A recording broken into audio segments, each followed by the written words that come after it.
In 2017, 9 volunteers in the Toyota Engineering Society began a project to develop AI that could play basketball from scratch during their free time.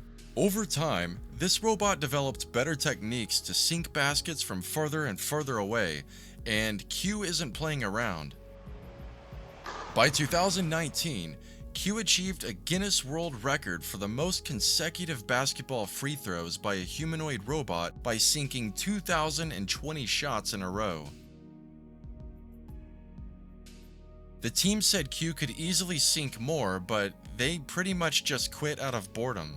In January 2020, it showed off its skills in the B-League All-Star Games three-point shootout as the 4th generation Q-bot. Q's shooting skills looked much more effortless, fluid, and quicker than previous models. However, it missed a lot of shots and still needed improvement.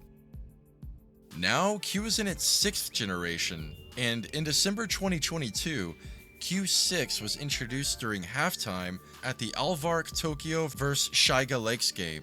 Why, you may ask? Well, because Q6 is actually a member of the professional basketball team Alvark Tokyo, repping number 96 on its jersey. With its newer upgrades, Q can shoot more accurately, dribble, identify patterns and learn from mistakes, and instantly modify its posture, arm position, and shot strength. Now, ready to set another record, Q attempted to make the longest basketball shot by a humanoid robot. First shot. Close, but no cigar. Q gives it another go. Nothing but net.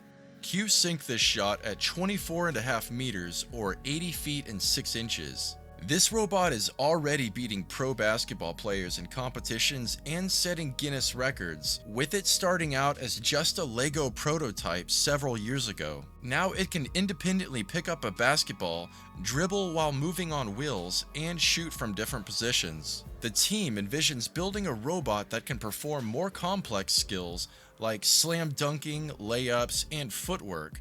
But that's a ways off, though with how quickly Q is evolving, that might happen sooner than we expect. How do you feel about robots competing against human athletes? Do you support it, or do you think robots should get their own competitive leagues? I think with better upgrades, robot leagues could be fun to watch, but I wouldn't want to put human athletes out of the job. Let me know in the comments section below, and to stay up to date with future content, hit that like and subscribe button. Thank you all for watching, and until next time, save that money.